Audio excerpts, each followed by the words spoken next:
네.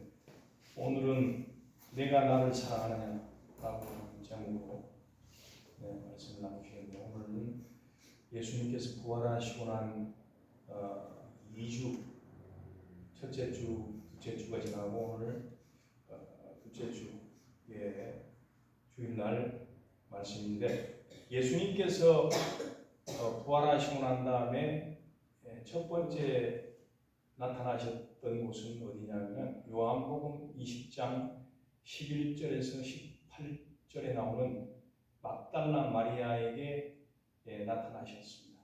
첫 번째. 그 다음에 두 번째는 요한복음 20장 19절로 23절에 말씀하고 있는, 지난주에 말씀드린 바와 같이 그 모여있던 제자들에게 나타나셨습니다. 그리고 세 가지의 말씀을 하셨다고 지난주에 말씀을 나누었죠. 그 첫 번째가 어떤 말씀이라고 했죠? 너에게 평강이 있을지어다, 그렇게 이제 말씀하셨고, 그 다음에 두 번째는 하나님께서 나를 보내신 것 같이 나도 너희들을 세상에 보낸다, 파송을 하시면서 사명에 대한 말씀을 주셨습니다. 그 다음에 세 번째 말씀은, 내가 세상에 너희들을 보내는 것은 양을 이리떼 가운데로 보내는 심정과 같으니까 너희들이 꼭 받아야 될 것은 성령이다. 성령 하나님을 이제 받으라. 그렇게 이제 세 번째 말씀을 하셨던 것을 볼 수가 있죠. 그래서 오늘은 이제 예수님께서 세 번째로 나타나신 것에 대한 말씀을 이제 하시고 계시는데, 세 번째 어디에 나타나셨느냐? 요한복음 21장 1절부터 오늘 읽었던 18절까지의 말씀을 보면 이제 그 호숫가에 나타나, 갈릴리 호숫가, 디베리아 호숫가라고도 이야기를 하고, 거기를 갈릴리 호수라고도 이야기하고, 게네사렛 호수라고도 이야기를 합니다. 이 세 가지의 명칭이 있는 그 호숫가에, 갈릴리 이 호수가 우리 예수님의 그 공생의 사역을 감당하실 때에 주 무대가 갈릴리 호수였던 것을 우리가 기억을 할 수가 있죠. 근데 이제 여기에 이 말씀을 우리가 생각해 보면은 어떤 말씀하고 이제 겹치게 되어지냐 하면, 누가복음 5장에 나오는 말씀과 요한복음 21장에 나오는 말씀이에요. 누가복음 5장에 나오는 장면은 어떤 장면이냐? 첫 번째 소명을 제자들에게 하실 때의 장면이 누가복음 5장이에요. 밤새도록 이제 시몬 베드로가 야고보와 요한을 데리고 이제 그물을 쳐가지고 고기를 잡았잖아요. 근데 한 마리도 못 잡았어. 예수님이 새벽에 오셔서 뭐라고 말씀하셨습니까? 고기 좀 잡았냐? 그렇게 이야기하니까 고기는 못 잡았다 그러니까, 깊은 데로 가서 그물을 던져라. 그렇게 말씀하시니까 깊은 데로 가가지고 그물을 던졌더니 그물이 찢어질 정도로 고기 많이 잡혀서 이제 만선을 해가지고 돌아와서 베드로가 예수님의 발 앞에 엎드려서 나는 죄인입니다, 나를 떠나소서, 그렇게 이제 고백했던 장면이죠.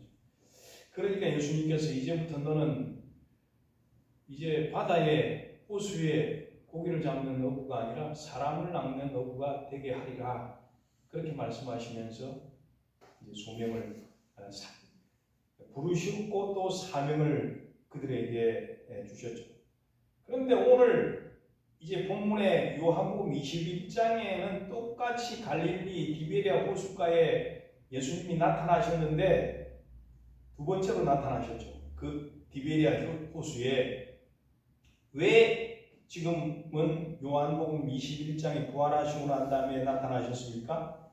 사명을 잃어버린 그 제자들에게 다시 사명을 부각시키고 사명을 부여하시기 위해서 나타나셨다라고 하는 거예요. 예수님이 십자가에서 돌아가시고 난 다음에 이제 끝났구나, 우리는 예수님이 돌아가셨으니까 끝났다. 우리는 다시 생업으로 돌아가야 되지 않겠냐. 그렇게 하면서 그물을 가지고 호수에 배를 타고 가가지고 고기를 잡으려고 나갔는데 역시 이때도 고기를 한 마리도 못 잡은 거예요. 그런데 예수님께서 새벽에 오셔가지고 얘들아 고기 좀 잡았냐? 그렇게 이제 물어보시니까 한 마리도 못 잡았습니다. 그러면 오른편에 그물을 던져봐라. 그렇게 말씀하십니다. 아니 밤새도록 고기를 한 마리도 못 잡았는데 어떻게 오른편에 그물을 던지라고 그렇게 얘기하시니까 그렇게 생각할 수 있다는 얘기죠. 근데 제자들이 그냥 던져서 시몬 베드로가 던져서 그러니까 잡힌 거예요. 그물이 그냥 무거워서 못 들 정도로 해가지고 끌고 나와서 고기를 세어봤더니 그 고기의 숫자가 몇 마리라고요? 비로소 153마리의 고기를 잡았더라. 이것을 볼 때에 예수님은 하나님이 아니시면은 어떻게 그렇게 밤새도록 이 잔뼈가 그 고기잡이로 굵었던 사람들이 밤새도록 잡으려고 했는데 한 마리도 못 잡았는데 예수님이 오른편에 그물을 던지라고 했는데 던졌더니 153마리의 고기가 잡히냐고 하는 말이에요. 이것은 다시 그들에게 사명을 주시기 위해서 하나님께서 예수님께서 역사하신 줄로 믿으시기를 축원합니다. 아멘. 네. 자, 그래서 거기에는 누가 있었냐면 베드로와 도마와 그 다음에 나다나엘과 세베대의 아들들은 야고보와 요한입니다. 그리고 몇몇의 제자들이 있었다라고 하죠. 자, 영국이 낳은 그 문호라고 하는 글을 작가, 영국이 낳은 칼라일이라고 하는 사람은 이렇게 이야기를 한 적이 있어요. 당신이 하는 일이 작을지라도 낙심하지 말아라. 그대가 하는 일은 하나님께서 그대에게만 맡기신 중요한 일이다. 예를 들어가지고 집안을 정리하는 단순한 일일지라도 그것을 최선을 다해서 하라. 만일 그대의 책임의 범위가 넓어지고 관계가 되는 일이 많아지면은 더욱더 그렇게 해야 될 것이다. 그렇게 말씀하면서 만일 그대에게 부모와 아내와 자식들과 형제와 자매가 있다라고 하면은 그들에 대한 책임이 얼마나 큰지를 기억하고 그들을 실망시키지 않게 해야 된다라고 하는 이야기를 칼라일이라고 하는 영국의 문호가가 이야기를 했습니다. 그 다음에 영국의 시인이었던 키플링이라고 하는 사람은 뭐라고 이야기를 하냐면 나라와 민족을 위해서 충성을 다하는 것은 별다른 일이 아니다. 나라와 민족을 위해서 충성을 다하는 것은 큰 일을 하는 것만 곧 충성된 일을 하는 것이 아니다라고. 자기에게 맡겨진 일을 최선을 다하는 것이 나라와 민족을 위해서 충성하는 일이다 라고 하는 거예요. 그래서 나라와 민족을 위해서 우리가 나에게 맡겨준 그 일들에 대해서 최선을 다하는 일이야말로 이 나라를 이제 부강하게 만드는 일이다. 그렇게 이야기를 하고 있습니다. 오늘 베드로와 다른 제자들은 이제 예수님께서 십자가에서 처참하게 돌아가시고 모든 것을 이제 포기하고 다시 세상의 직업으로 돌아가려고 하고 있었어요. 그러므로 그들은 베드로는 그물을 챙겨서 호수로 가가지고 그물질을 하러 또 다른 제자들과 함께 나갔습니다. 그러나 밤을 새워서 고기를 잡았지만 한 마리도 잡지 못했다고 하는 거죠. 그때에 그물을 진짜 오른편에 던지니까 많은 고기를 잡아서 이제 끌고 와서 예수님께서 그렇게 말씀하셨죠. 얘들아, 내가 좀 배가 고프다. 그 생선을 몇 마리 가져와라. 그래서 구워서 이제 아침을 얘들아 같이 먹자. 그래서 아침을 먹었어요. 그런데 이 제자들이 부활하신 예수님이 누구신가에 대한 것을 한마디도 물어보지 않고 다 부활하신 예수님인 줄 알게 되었더라 라고 하는 말씀이죠. 그때에 세 번째, 요한의 아들 시몬아 베드로에게 내가 나를 사랑하느냐 그렇게 질문을 해줘. 그때에 베드로가 근심하여 이르되 내가 주님을 사랑하는 줄 주께서 아시나이다. 그렇게 이제 고백을 하니까 베드로가 예수님께서 내 양을 먹이라 그렇게 말씀하셨다고 하는 거죠. 자, 3년 동안 예수님을 따라 다녔던 베드로와 제자는 예수님이 십자가에서 죽자 실망하여서 고향에 갈릴리로 가서 고기를 잡기를 했어요.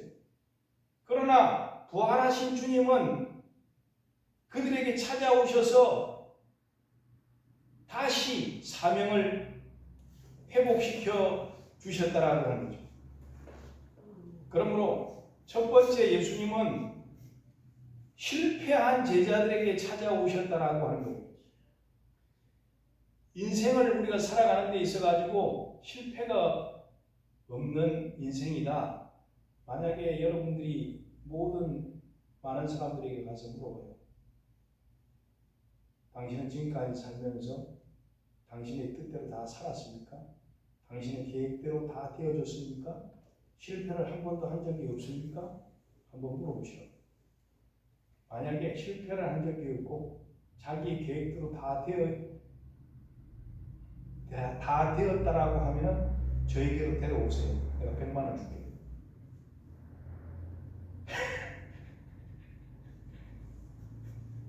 한 사람도 자기의 뜻대로 실패도 없이 살아온 사람은 한 사람도 없다라는 거죠. 자, 베드로는 예수님 없이 고기를 잡았습니다. 그런데 어떻게 됐습니까? 예수님 없이 고기를 잡으니까 실패했어요. 자, 그런 그들에게 예수님이 그들이 알아볼 수 있도록 이제 어떻게 하셨습니까?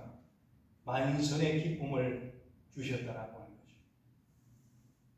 자, 우리 주님은 형통할 때만 함께 하시는 주님이 아니라 우리가 어려움을 당하고 실패를 당할 때도 함께 하시는 주님이신 줄로 믿으시기를 축원합니다.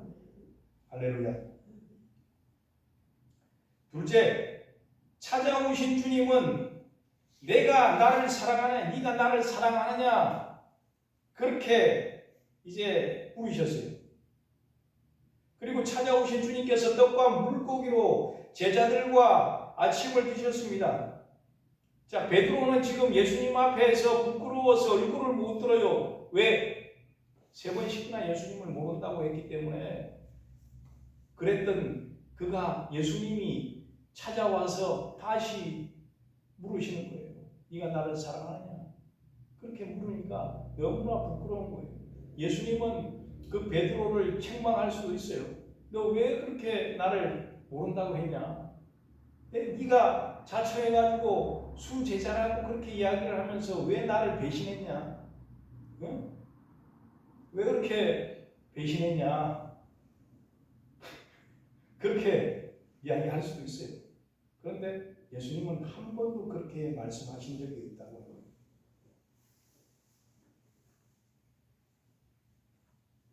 예전에 배신했던 것, 예전에 나를 부인했던 것, 잘못했던 것 한 번도 들먹이시지 아니하시고 지금 뭐를 지금 말씀하시고 계십니까? 네가 지금 나를 사랑하고 있냐? 그것만 물으셨다라고 하는 거죠.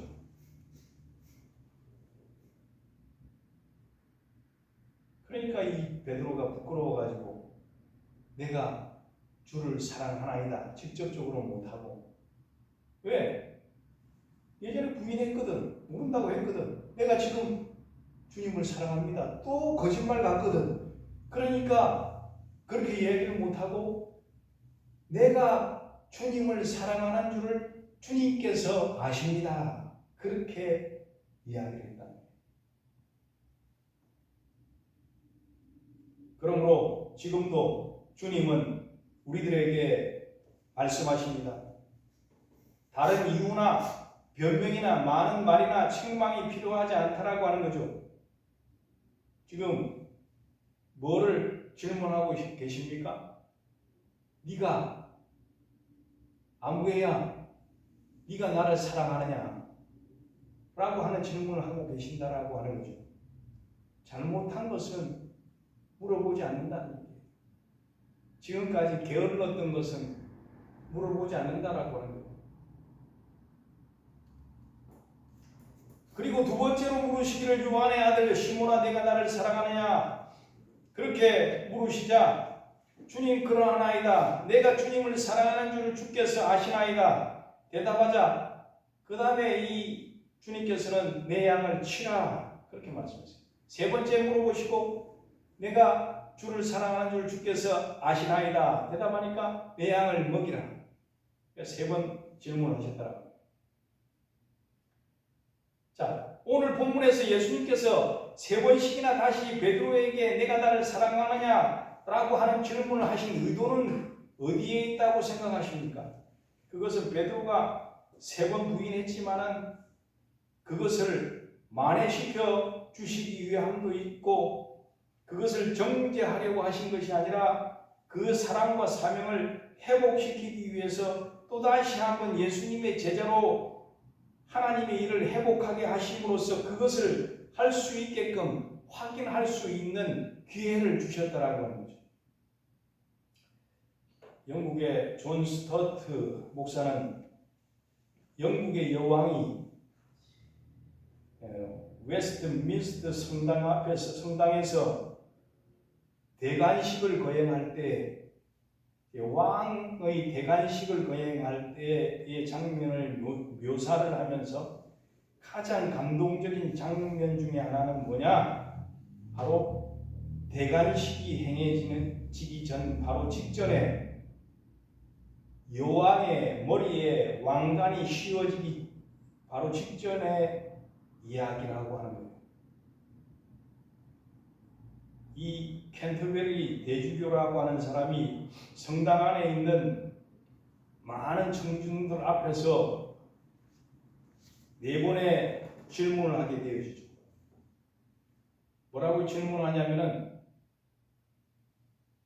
신사 숙녀 여러분, 이분이 틀림없는 영국의 여왕님을 여러분께 소개해 드립니다. 그러면서 여러분들은 이 여왕에게 이분에게 기꺼이 충성을 맹세하시려고 하십니까? 그 질문을 네 번 하는 거예요. 네 번 질문을 할 때마다 대답을 해야 되는 거예요. 네. 여러분들은 이 여왕에게 충성을 맹세하려고 하십니까? 네. 여러분들은 이 여왕에게 충성을 맹세하려고 하십니까? 네. 그렇게 네 번을 대답을 해야지만이 이 캔터베리 주교가 이 여왕에게 왕관을 씌워드린다라고 하죠. 그러면서 성도 여러분, 오늘 저는 여러분들께 예수 그리스도께서 우리의 왕이 되심을 소개해 드립니다.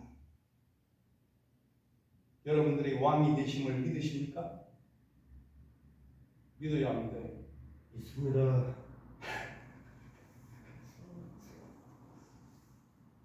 그러면은 여러분들은 예수님은 우리의 왕이 되실 수 있는 조건이 뭐냐?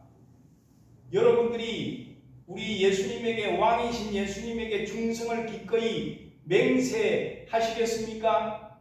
라고 하는 대답을 해야지만이 우리 예수님이 여러분들의 왕이 되신다라고 하는 거죠. 그러니 여러분들도 우리 예수님께 기꺼이 충성을 맹세하십니까? 맹세하세요? 대답을 하시라고. 맹세하십니까? 아멘. 네. 바로 존 스타트 목사가 그 질문을 성도들에게 했다라고 합니다. 다시 본문으로 돌아와서 요한복음 21장 18절의 말씀에 보니까 요한복음 21장 18절 마지막으로 우리 한번 읽어보십니다. 시작. 내가 진실로 진실로 내게 이르노니 내가 젊어서 스스로 뛰고 원하는 곳으로 다녔거니와 늙어서 내 팔을 벌리니 남이 내게 띠우고 원하지 아니하는 곳으로 데려가리라. 아멘. 그래서 이 말이 뭔가 젊어서는 뭐 하여튼 해석을 해보면 젊어서는 내 마음대로 이제 다닐 수 있었지만은 이제 나이가 들고 뭐 몸이 병들고 그러면은 내 스스로 다니지 못하죠. 그렇지 않습니까? 지금 우리가 요양원에 계신 분들을 생각하고 이제 나이가 들어가지고 병들어서 이제 집에 계시는 분들을 생각하면은 그렇구나. 띄운다라고 하는 것은 내 자신이 스스로 옷을 입고 그 다음에 허리띠를 띠고 다니는 것을 이야기를 하고 있죠. 그러나 이제 나이가 들어서는 내가 스스로 옷 입기도 힘들고 원하는 곳으로 가기가 힘들죠. 그것은 이제 여기에서 이야기하고 있는 그런 내용은 아니지만은 이 성경에서 말씀하고 있는 그 내용은 뭐냐면은 베드로에게 예수님께서 말씀하시기를 지금은 네가 원하는 곳으로 네가 하고 싶은 것을 했지만은 이후로는 이제 하나님께로부터 사명을 받은 것을 위하여서 살게 되어질 것이다 라고 하는 그 말씀을 하시면서 이제 십자가를 감당하고 그다음에 복음을 전하다가 순교하게 되어질 것이다 라고 하는 것을 예수님께서 그 베드로에게 말씀해 주셨다라고 하는 거죠. 베드로는 3번씩이나 주님을 부인했지만 사도행전 2장에 가가지고는 그가 성령을 받고 난 다음에 완전히 변화된 삶을 살아서 3,000명, 5,000명 회개하고 설교했을 때 돌아오는 귀한 역사가 일어나게 되었다라고 하는 거죠. 결론적으로 말씀을 드리면, 자, 우리 부활하신 우리 주님께서 디베랴 호숫가에 나타나셔서 베드로에게 3번씩이나 자신을 부인했던 그 베드로였지만은 그 베드로에게 다시 사명을 회복시키는 우리 예수님의 그 모습을 발견하면서 이제 예수님께서 그 베드로에게 3번의 질문을 하셨습니다. 내가 나를 사랑하느냐? 내가 나를 사랑하느냐? 내가 나를 사랑하느냐? 이 사람들보다 나를 더 사랑하느냐? 그렇게 질문하셨을 때 예수님, 내가 주님을 사랑하는 줄을 주께서 아시나이다. 내 양을 먹이라, 내 양을 치라, 내 양을 먹이라고 말씀하셨던 것을 우리가 생각하는 것입니다.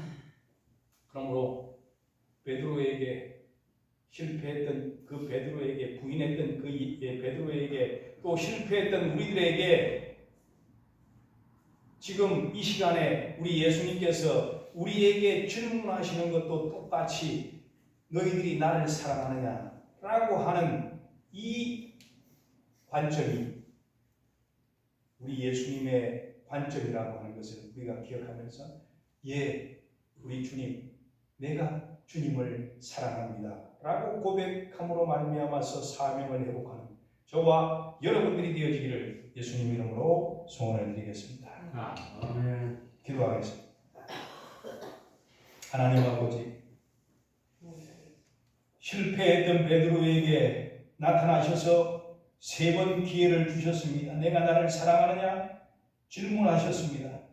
내가 주님을 사랑하는 줄을 주께서 아시나이다 고백했을 때에 내 양을 먹이고 내 양을 치고 내 양을 먹이라고 말씀하신 것과 같이 우리들에게도 아버지 재차 사명을 아버지 다시 확인하시고 부여시켜 주셨습니다. 우리가 주님을 사랑하나이다 라고 이제 고백했습니다. 이제 나가서 그 사명들을 잘 감당할 수 있는 저희들 될 수 있도록 인도해 주옵소서. 예수님의 이름으로 기도드리옵나이다. 아멘.